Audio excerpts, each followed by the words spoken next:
Hey everybody, this is Dr. Charm back with another Power Book 4 Force review. This is Season 1, Episode 3, and this episode is entitled Firestarter. And that's exactly what's going on, y'all. Tommy is really starting some shit in the city of Chicago. He really is.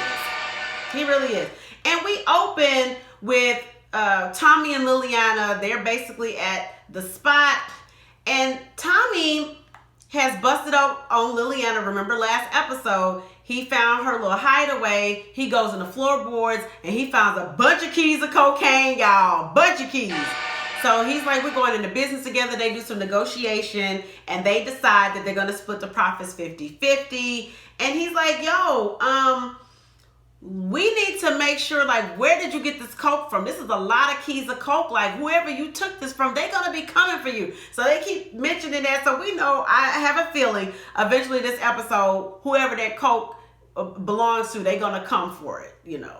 But we cut to the next scene, and basically some of the Flynn's affiliates, they got hemmed up, they got arrested. He's going to bail them out. Vic Flynn is bailing them out of jail. It's a cute scene with him and the desk cop, the desk sergeant who's got to pay the bail, and he gives a little extra money for the policeman's fund. I like the way that actress played it. Looked like she's a local Chicago actress. So I always like to see when my fellow actors book a nice little walk-on role. Shout out to her. But Vic bails him out. We find out that he's meeting with the cop that basically was the one that rolled up on Diamond at the barbershop when he got out of jail episode 1. So it turns out that cop is a crooked cop, y'all. He's on payroll. He's on payroll for the Flynn's. And Vic is like, yo, why is my people getting hemmed up? I'm paying you and my people is getting hemmed up. And he's like, dude, everything is cool on the police end. You got a problem with the alderman. You don't have a police problem. You need to holler at the alderman.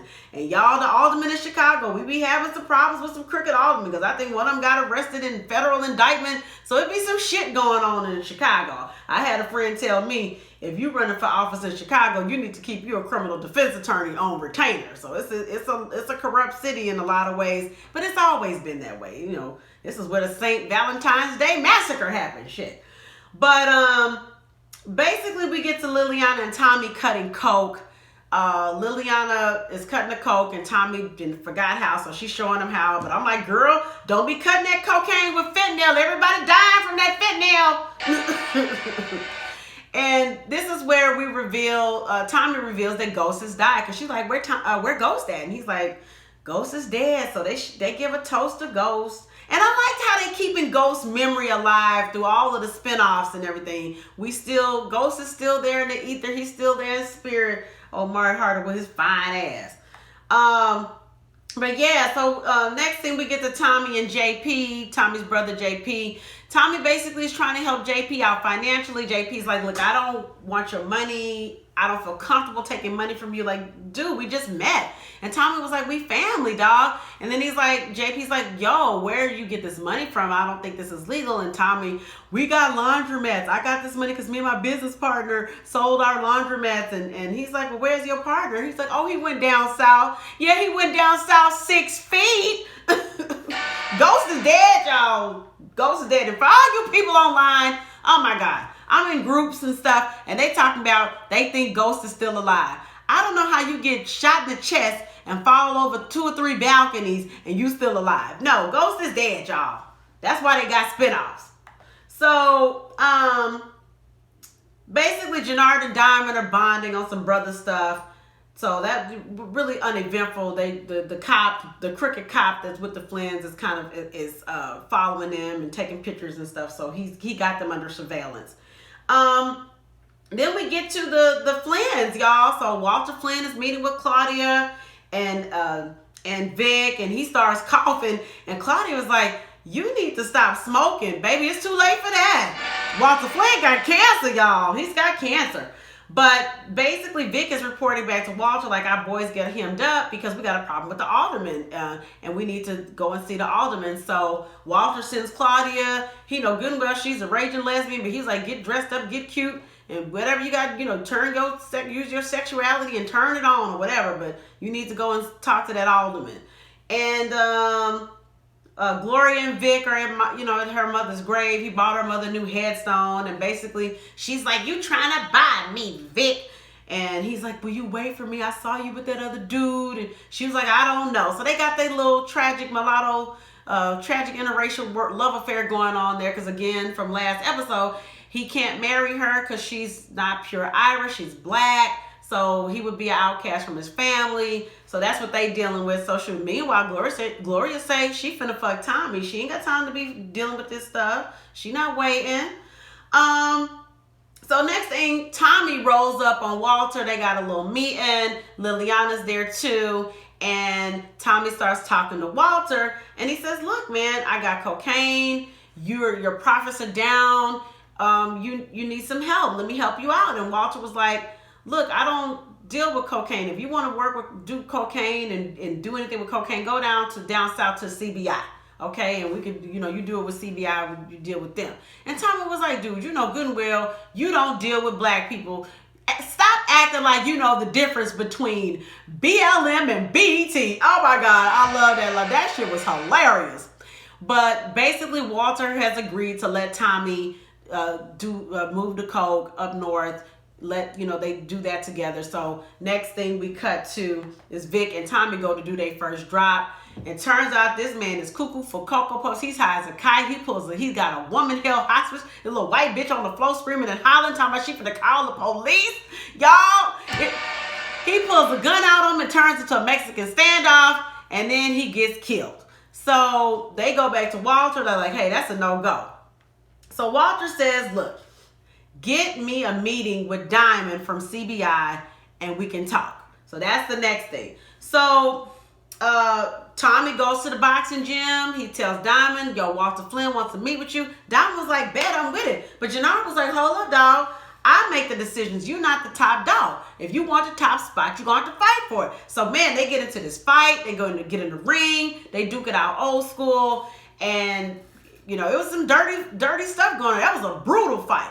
But Diamond knocks out Gennard. And Diamond's got the top spot. He's like, "Bet, set the meeting. Hey, that's it." My favorite scene comes up, and Claudia and the alderman go to dinner. And that wasn't nothing but a shade fest. Claudia threatened him. He threatened her. And it was a lot. But basically they agreed to get everything resolved about, she don't got to pay no extra money. Just keep that bag coming and people won't get hemmed up no more. And then we get to the meeting, y'all. This is this is the highlight of the episode. Here's Walter Flynn, here's Vic Flynn, the Flynn guys. Diamond and Tommy roll up, and Walter Flynn starts talking shit, y'all. He starts talking all kind of racial shit. Oh, it was awful. It was awful. And Tommy trying to keep the peace. Tommy is like the Martin Luther King of drug dealing. I swear to God. And he's trying to keep the peace, but those guys are not having it. And really, it just turns out Walter just did that shit so he can just talk shit to Diamond, because they got history. They go back. Apparently, Walter Flynn thought that CBI and Diamond and did something to his people, so he killed a bunch of the CBI guys, and then Diamond didn't even retaliate. So they just got a lot of beef. Tommy don't know, because he's an outsider. You coming into a city where people got long held and long standing beef, okay? So Tommy and them leave, and Tommy sees look like he sees out of his side view mirror, the cops got him under surveillance. I don't know if it's the feds or if it's the drug force, but they got him under surveillance. So Tommy's leaving, and this fly-ass G-Wagon pulls him over and cuts him off, and this Claudia, she gets out, and basically she wants to just let him know in her way that, hey, I got something that's better than anything that's out on the street. So she's really itching to do her own thing. We cut to Gennard and Jeremiah. Shout out to Jeremiah. He's doing a good job. And it turns out, y'all, Gennard threw that fight. He threw the fight. So he's got a diabolical plan of world domination.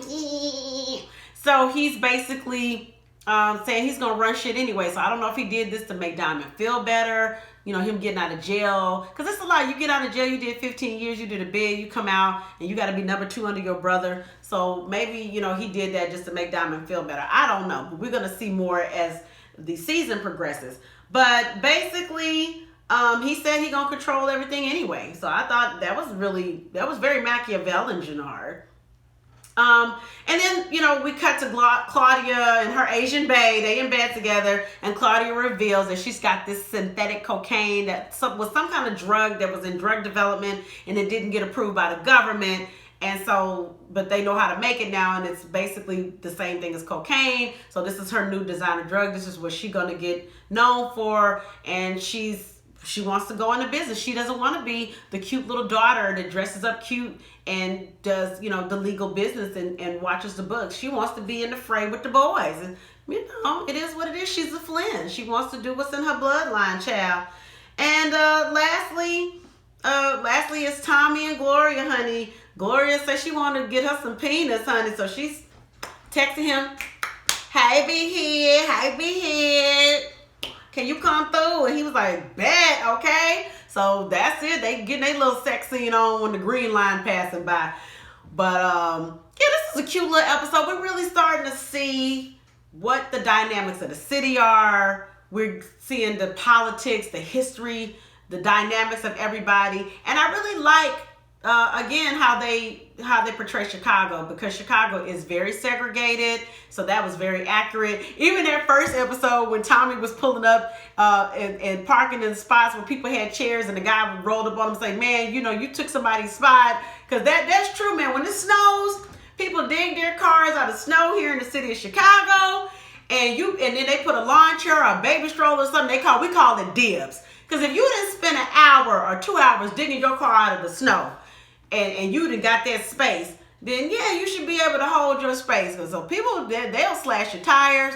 People get shot over that shit. Don't you park in somebody's space and then call dibs, and they've been digging all that snow out. But yeah, I really like how they really paying attention to Chicago culture. It's no city like Chicago. And I love that they're filming here. Joseph Sikora is from Chicago.